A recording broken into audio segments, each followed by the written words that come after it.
Teman-teman, salam jumpa di Kasih Insani Interview, Palbe. Ya, kemarin kita interview Pak Munte, Direktur P2 Masalah Kesehatan Jiwa dan MKCN. Ya, Nafsa di Labuan Bajo.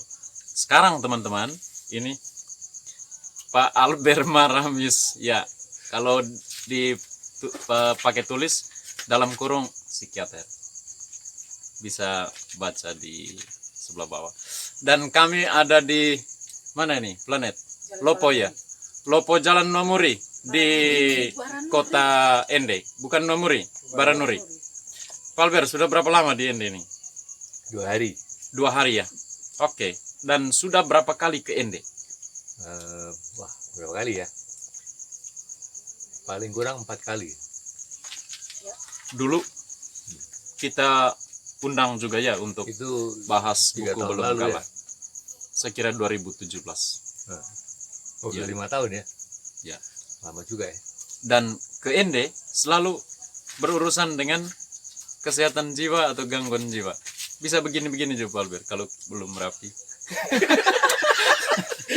Saya sudah rapi. Oke. Ke Ende selalu berurusan dengan kesehatan jiwa, gangguan jiwa. Ya. Jadi ya setiap kali ada pelatihan waktu itu, lalu dengan pater. Tapi ada juga yang bukan kesehatan jiwa. Ya. Berkaitan dengan akreditasi puskesmas. Seperti kali ini? Kali ini juga akreditasi puskesmas. Jadi mengajar puskesmas tentang peningkatan mutu dan keselamatan pasien. Oke. Secara umum? Ya, secara umum. Tapi ada kaitan juga dengan layanan kesehatan jiwa? Layanan secara keseluruhan puskesmas. Ini kan bagaimana mengoperasikan puskesmas. Bagaimana pelayanan di puskesmas. Oke. Teman-teman, ini obrol ini kurang lebih ada kaitan dengan Hari Kesehatan Jiwa Sedunia tahun 2021. Ini hari tanggal 8 lusa ya. Hari Minggu. Hari Minggu. Ya. Dulu Pak Albert, tentang puskesmas, saya pernah dengar ya, baca berita dalam akreditasi puskesmas ada apa ya? Nilai atau apa ya yang dibilang puskesmas pratama atau utama. Itu predikat seberapa baik dia lulusnya. Oke. Kayak apa namanya, lulus baik, sangat baik. Oke.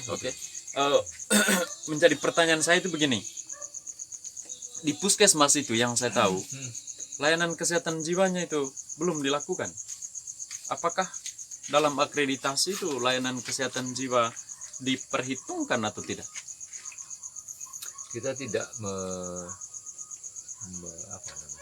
memasukkan jumlah layanan itu ke dalam nilai, tetapi bagaimana mereka mengembangkan layanan sesuai dengan kebutuhan. Gitu. Nah kan itu ada Permenkes tentang tentang puskesmas, yang mengatur ada program esensial, ada program pengembangan. Gitu. Nah, meskipun pengobatan itu masuk program esensial, tetapi seringkali pengobatan itu juga terkendala oleh pertama tenaga dokter yang ada. Kedua, dia pede apa enggak mengobati, karena meskipun sudah secara formal dokter ini kalau lulus sudah seharusnya mampu menangani beberapa gangguan jiwa yang lazim ditemui sesuai dengan kurikulum kedokteran. Tapi pada prakteknya di lapangan tidak semua pede. Nah, ada juga yang kemudian mendapat pelatihan tambahan, seperti yang kemarin Pak terbilang di Manggarai, Manggarai Raya, 3 Manggarai. kabupaten. diharapkan dengan pelatihan tambahan itu kayak refreshing begitu. Jadi mereka lebih pede untuk mengobati di lapangan. Masalahnya kan memang harus karena dokter itu berpindah lalu dokter baru juga perlu mendapat pelatihan. Oke. Sehingga ya memang agak merepotkan kalau tidak diprogram secara berkala untuk mengadakan pelatihan seperti itu. Oke. Jadi latar belakangnya pelatihan itu adalah soal kemampuan ya, dokter yang kita maksudkan ini dokter umum ya, dokter umum atau dokter lain yang pelayanannya di puskesmas. Dokter umum biasanya kan, nggak ada dokter Biasanya lain. dokter. Ya, Oh iya. tidak ada dokter lain. Biasanya dokter dokter spesialis umum. tidak di puskesmas. Oh iya, oke. Di rumah sakit ya. Ya, rumah sakit. Oke. Pak Albert sudah jalan kemana-mana saja nih terkait peningkatan kompetensi dokter atau ya terkait pengabdian terhadap kesehatan jiwa. Wah, saya sudah tidak ingat sudah. Saja. Saya tidak bikin daftar. Terlalu banyak. Sampai Papua, Sumatera. Papua pernah, Sumatera pernah, Kalimantan pernah, Sulawesi, ya, Maluku Utara. Praktis ya, provinsi mana yang belum ya? 20 berapa provinsi kita nih? 34 provinsi. 34 provinsi. 34 saja. Makanya yang lainnya keluar negeri. Oke. Ini Pak Albert. Sejauh yang Pak Albert tahu ke provinsi-provinsi itu, gambaran umum layanan kesehatan jiwa kalau dihubungkan dengan tema Hari Kesehatan Jiwa Sedunia tahun ini soal kesetaraan pelayanan, apakah masih ada yang sangat kurang, ada yang sangat cukup, gimana? Sangat cukup enggak ada. Sangat cukup enggak ada. Oke. Agak cukup mungkin ya. Oke. Antara yang agak cukup dan yang sangat kurang begitu. Ya memang kesenjangan layanan itu masih banyak dijumpai. Ada daerah-daerah yang memang sangat minimal layanannya. Yang rata-rata kalau mau bilang agak cukup itu ya Jawa lah. Bali mungkin ya, Jawa Bali.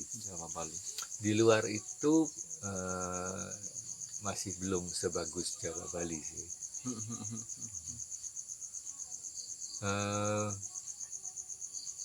Beberapa kabupaten mungkin agak lebih baik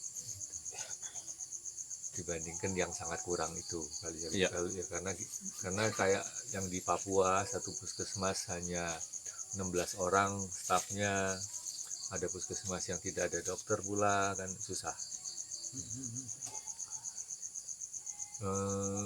Kalau untuk NTT mungkin Sika lebih baik sedikit ya. Sika. Karena puskesmasnya cukup aktif. Ya. Ada psikiater. Ada psikiater juga, dan meskipun sebelum psikiater itu datang, karena Dokter Fatima ini kan baru berapa tahun ya, saya lupa. 2018 baru 5 tahun lah kira-kira memang. Sebelumnya pun mereka sudah aktif. Ya. Itu. Meskipun tanpa psikiater, mereka jejaring di WA group mereka aktif. Saya juga ada di WA group itu soalnya. Ya. Jadi dengan kerjasama itu saling support kalau ada kesulitan, bertanya dan sebagainya. Itu. Dan menurut saya semangatnya baik, dan dengan di support juga oleh dinas, sehingga komunikasinya baik. Jadi kalau ada kesulitan bisa diselesaikan bersama-sama. Ya. Dan itu penting karena teman-teman yang di puskesmas jadi lebih pede Ya. daripada yang diem-diem aja merasa dia dilepas sendiri di puskesmas, mau bertanya sama siapa bingung gitu. Oke.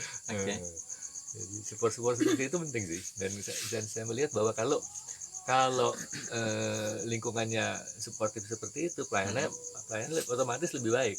Lebih baik Ya. dari sangat kurang tadi ya. Ya, Tapi di bawah cukup. ya jelas di bawah cukup. Ya, masalah kita Di bicara bawah masalah cukup. akses, Ya. ketersediaan obat juga di grup Ya. juga seringkali juga mereka mengeluh kurang obat Ya. sudah habis, belum ada stok baru dan sebagainya gitu. Masih begitu. Ya. Gangguan jiwa itu apa, Pak? Penyakit Ya. yang mengenai jiwa. Jiwa itu salah satu fungsi kehidupan orang. Dia adalah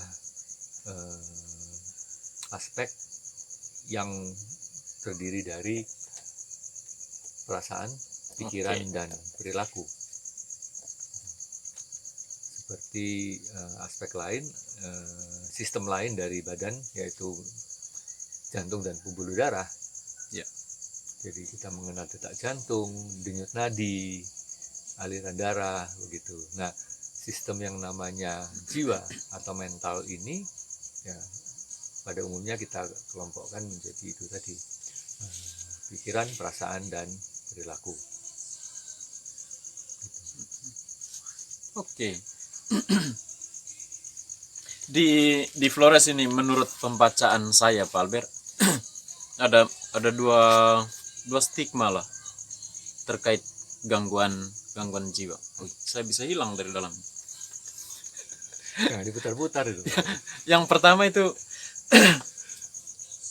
orang melihat gangguan jiwa sulit sembuh atau bahkan tidak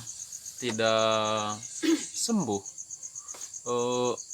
Latar belakangnya adalah ya sebelum adanya layanan kesehatan jiwa itu sangat kental, dan sekarang ada layanan kesehatan jiwa yang tadi masih di bawah cukup atau sangat kurang, itu ya orang bisa pulih sebentar lalu kambuh lagi. Dan itu mau dibilang apa ya, saya sering katakan kalau advokasi kepada pemerintah ya atau kepada masyarakat ya, keluarga sangat juga terpukul misalnya ketika kambuh dia bisa meledak dan lain-lain.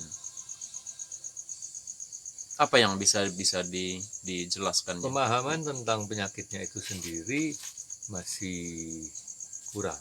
Jadi sebetulnya gangguan jiwa itu kan beragam. Untuk satu jenis yang namanya skizofrenia saja, yang ya orang awam bilang gila itu, untuk skizofrenia saja perjalanan penyakitnya pun berbeda. Oke. Cukup banyak orang dengan skizofrenia yang sembuh. Ya. Ya ada beberapa yang memang kemudian penyakitnya itu berkelanjutan panjang. Nah, untuk yang perjalanan penyakitnya itu menjadi kronis, artinya menahun, ya otomatis obatnya perlu diminum jangka panjang. Bahkan kalau perlu ya seumur hidup. Hal yang lain adalah kenapa kok sepertinya orang-orang melihat bahwa penyakitnya tidak sembuh, karena keterlambatan berobat. Semua penyakit prinsipnya begitu kan. Kalau semakin cepat diketahui dan diobati, hasilnya semakin baik. Kalau terlambat, lalu penyakitnya menjadi lebih berat, atau bahkan yang timbul hal-hal lain yang kita sebut dengan komplikasi. Jadi selain ada penyakit utama, lalu ada yang dampak-dampak sampingannya itu mengenai hal-hal yang lain juga. Jadi kan semakin kompleks. Nah, dengan skizofrenia semakin lama dia tidak diobati, gejalanya semakin berat. Kalau tadinya dia ngamuknya cuman sedikit, lalu ngamuknya semakin berat. Oke. Gitu. Kalau tadinya dia di awal-awal penyakitnya dia masih mampu merawat dirinya dengan cukup baik, semakin lama sakitnya, kemampuan untuk merawat dirinya semakin buruk. Jadi tidak mandi berhari-hari, Oke. sampai kotor sekali. Ya. Kebiasaan sehari-hari, cara dia berkomunikasi menjadi hilang karena tidak digunakan lagi, atau kemudian karena kekacauan pikirannya, kemampuan dia untuk berbicara juga orang lain tidak paham, orang lain jadi males untuk berkomunikasi dengan dia. Gitu. Nah, kalau semakin lama semakin mundur begitu, semakin sulit untuk, sama dengan penyakit yang lain kan. Kalau penyakit jantung dibiarkan makin lama makin berat, ya sukar mau mengembalikan fungsi jantungnya. Gitu, tinggal tunggu waktu aja sampai dia berangkat. Jadi kurang lebih gangguan jiwa juga sebagai sebuah sakit seperti itu. Iya, semakin cepat diobati. Dan satu lagi tadi masalah kekambuhan. Ya. Memang kekambuhan itu bikin capek. Ya. Masalahnya harapan masyarakat itu seringkali tidak realistis. Mungkin juga karena ya wajar sih, kita ingin sembuh tanpa minum obat begitu. Tetapi kita harus menerima kenyataan dong kalau memang sakitnya seperti itu. Seperti orang yang didiagnosis kencing manis misalnya. Ya. Diabetes. Oke. Ya kan dia harus minum obat seumur hidup. Gitu. Ya ada juga sih 1-2 orang diabetes yang kemudian sembuh. Artinya fungsi pankreasnya bisa pulih. Tapi sebagian besar tidak kan. Dia harus minum obat seumur hidup untuk supaya membantu kerja insulin supaya gulanya tidak tinggi. Okay. Nah kalau dia tidak minum obat dengan baik, gulanya tinggi, jadi komplikasi. Matanya jadi rusak, dia kalau luka tidak sembuh dan infeksi. Itu yang saya sebut dengan komplikasi tadi. Nah, skizofrenia kalau dia tidak minum obat teratur, lalu kemudian dia kambuh, komplikasinya ya macam-macam. Itu tadi, marahnya semakin hebat, keluarga jadi capek ngurusin dia, akhirnya ya dia dibiarkan atau dipasung, ya, atau dibuang, dia menggelandang. Nah, begitu. Dari penelitian juga disebutkan bahwa kalau semakin sering kambuh, ada kerusakan di otaknya yang kemudian mempersulit untuk pulih. Gitu. Makin rusak? Ya, makin sering kambuh, gangguannya semakin sulit buat pulih. Ya. Gitu. Jadi itu yang bikin capek keluarga kan? Ya, bikin capek keluarga, bisa memunculkan masalah baru. Bahkan ya, belum lagi akses kalau ada tindak kekerasan ya. Iya. Bisa diusir dari kampungnya, atau orang kampung memaksa keluarga untuk memasung orang ini gitu, karena takut. Keluarga bisa juga mengalami gangguan jiwa berikutnya. Ya, betul. Karena merawat orang dengan penyakit kronis apapun itu kan penuh dengan tekanan, stres. Kalau faktor genetik itu, Pak Albert, bagaimana itu? Yang saya sering kurang lebih saya jelaskan semampu saya bilang begini, genetik itu sama dengan peluang. Ya, dan misalnya saya peluang darah tinggi dari orang tua saya, maka saya tidak boleh misalnya makan daging kambing atau makan jangan terlalu berlebihan seperti orang-orang pada umumnya. Makan kalau potensi saya tinggi, 2 orang dengan teman saya porsinya sama, ya darah saya cepat naik tekanannya daripada teman yang satu. Itu tapi kan ada ilmunya. Ya memang begitu. itu sudah betul itu. Oke. Heeh. Ya. Jadi itu potensi memang. Jadi tidak 100% pasti kan. Ya, oke. Gitu. Sama dengan diabetes sama. Jadi salah satu atau kedua orang tua diabetes punya anak 4, belum tentu 4-4 yang kena ya. Jadi tetap Jadi ada mungkin ya beberapa, variasinya. ada juga yang tidak kena diabetes gitu. Oke. Karena faktor genetik itu bisa berpengaruh pada stigma itu sendiri, tebalnya stigma dan lain-lain. Ya karena begini, masyarakat kan beranggapan kalau keturunan, kalau salah satu orang tuanya sakit, Ya. pasti anaknya begitu gitu kan. Ya, ya, Padahal ya. kan tidak. Karena itu lalu kemudian dihindari kan, banyak beredar, jangan kawin sama dia. Ayahnya Oke. Ya, gitu ya, kan. ya, ya. Nah, Ya. jadi karena mereka beranggapan pastilah anak ini karena orang tuanya begitu, ya anaknya pasti begitu, padahal kan tidak begitu. Tidak 100%. Dengan peluang seperti itu tadi. Ya, ya. Ya.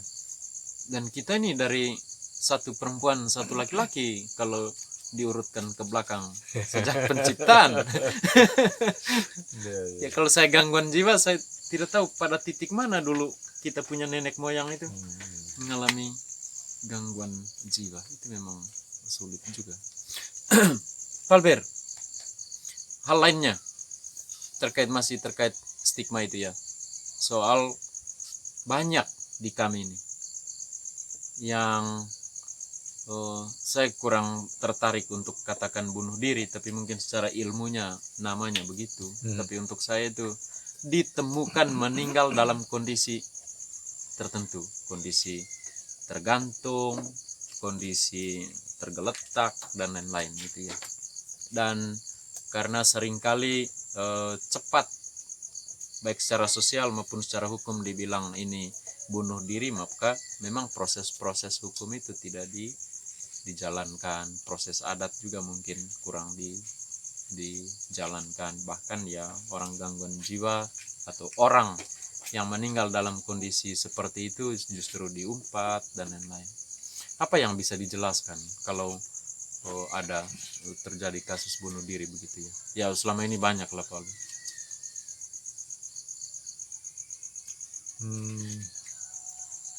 Apa yang mau dijelaskan?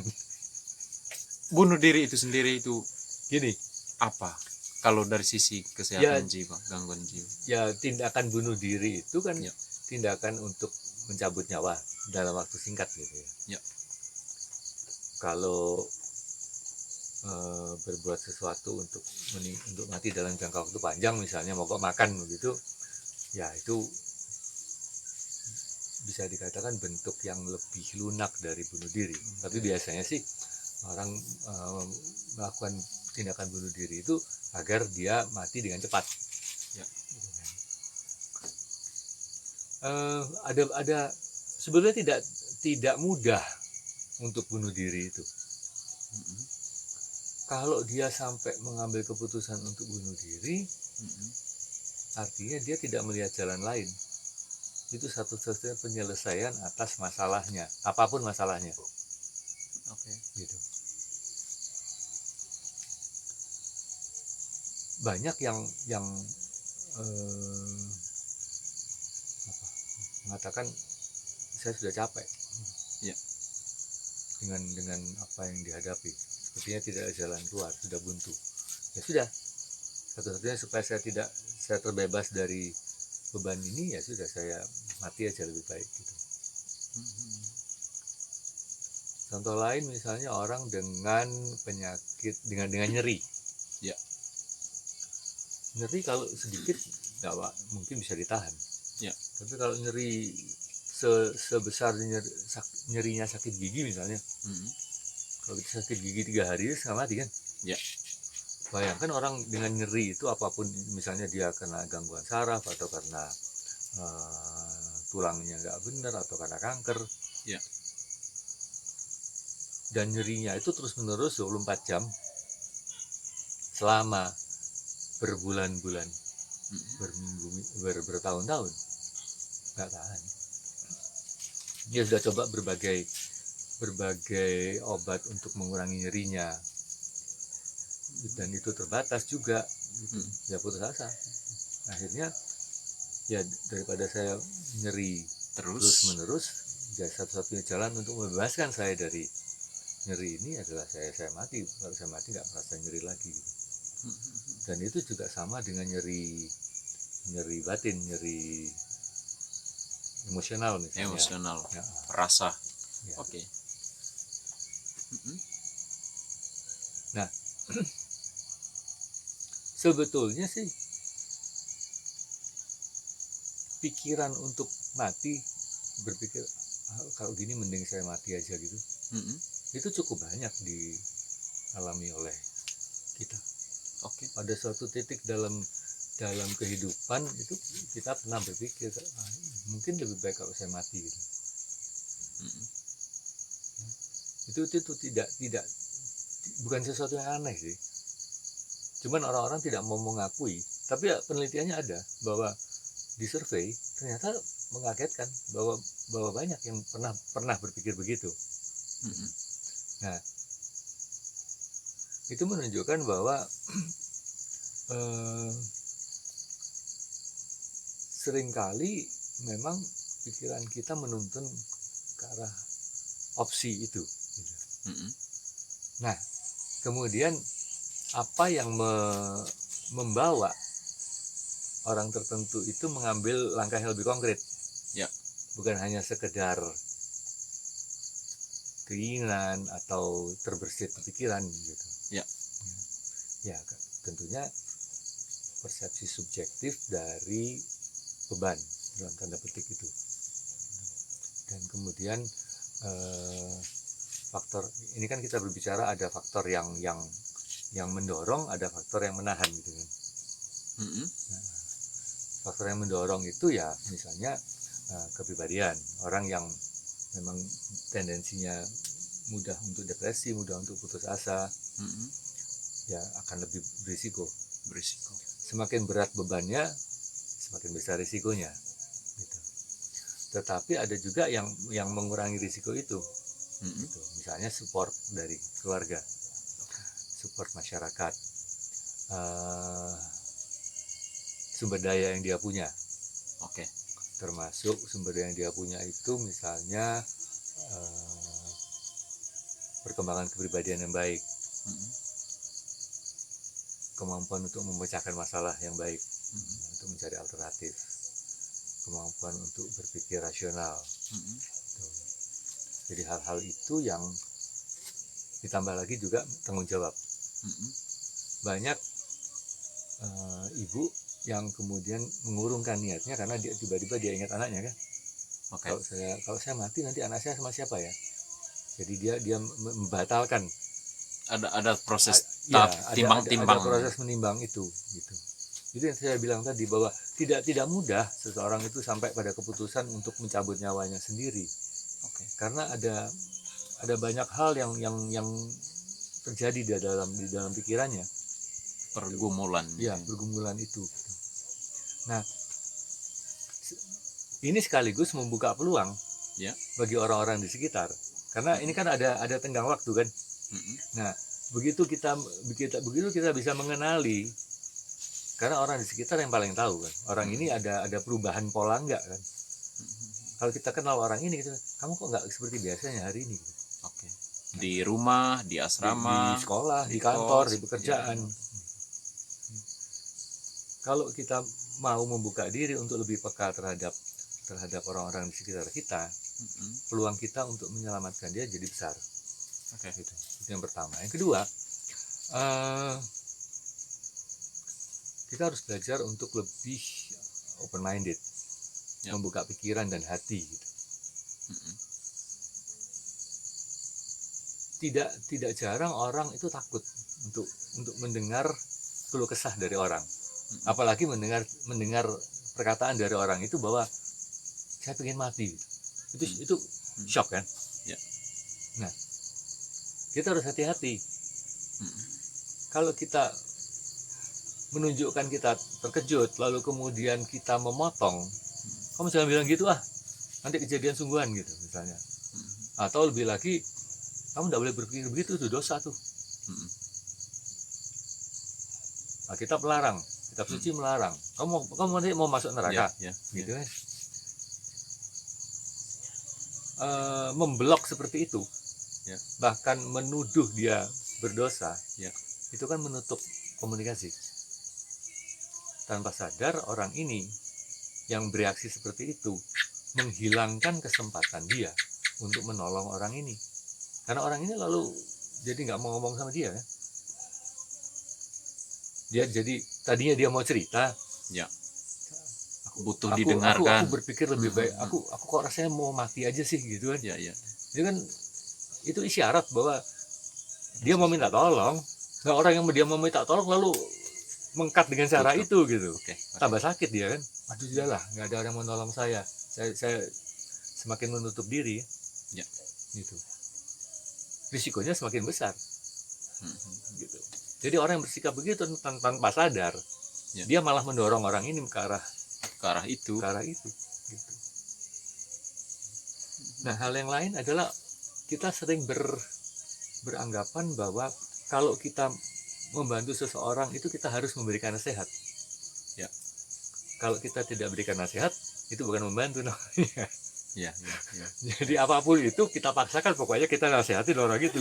Kamu tidak boleh begini, harus begitu. Kayak kita ada solusi gitu. Kayak orang mau cari solusi lalu kita harus berikan. Kita harus berikan gitu, kewajiban gitu. Itu sesuatu yang seharusnya tidak begitu gitu. Karena kan tidak semua orang perlu nasihat. Orang yang tadi ini yang tiba-tiba bilang aku rasanya mau mati gitu, dia sangat besar kemungkinannya tidak perlu nasihat. Kita dengarkan saja apa yang ada di unek-uneknya itu tadi yang membebani dia, itu sudah sangat menolong. Dan tindakan itu sangat besar kemungkinannya bisa mencegah orang ini dari mewujudkan apa yang dalam pikirannya itu gitu. Karena kemudian dia merasa ada yang mau mendengarkan dia, saya tidak sendiri. Ada orang yang bisa memahami tanpa harus marahin saya bahwa saya berdosa dan sebagainya gitu. Lebih celaka lagi kalau dikatain kamu kurang berdoa sih, jadinya begitulah, kurang iman lah. Makanya ke gereja tiap minggu mengaku dosa gitu, susah. Padahal sudah sekian lama dia bergumul dengan dorongan atau pikiran tadi. Gitu. Jadi ya itu, kalau kita bisa mengubah sikap itu akan semakin banyak yang bisa terselamatkan.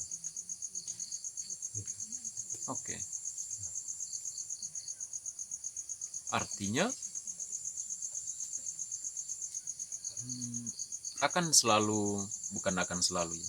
akan pasti adalah di antara kita yang mengalami dorongan atau berpikir ke arah itu.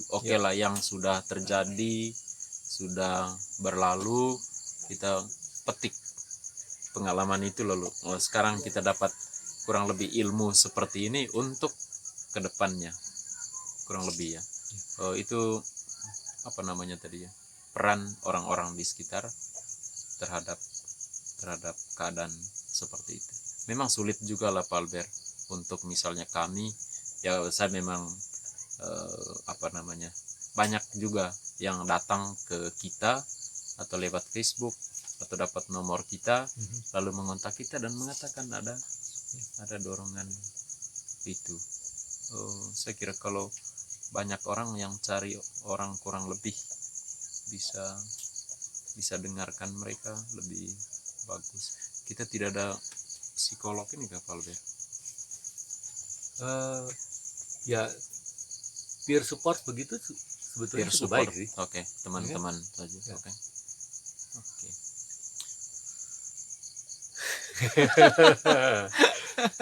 Pak Albert umur berapa sekarang?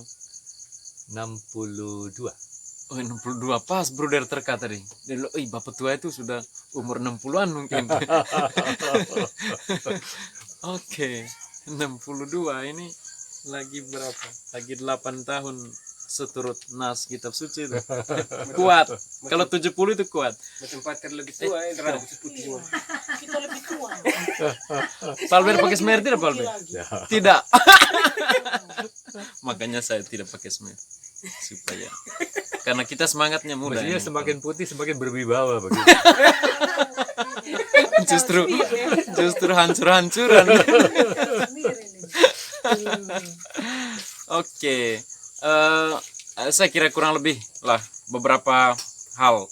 Kita memang selalu bukan konfirmasi juga Pak Albert, tapi terhadap setiap orang yang ahli dalam bidangnya kurang lebih kita selalu tanya pendapat-pendapatnya untuk memperkaya permisi kami teman-teman relawan, tapi juga teman-teman yang mengakses channel Kasih Insani ini terkait edukasi kesehatan jiwa. Sangat baik itu.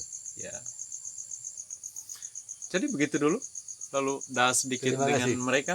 Ya. Terima kasih.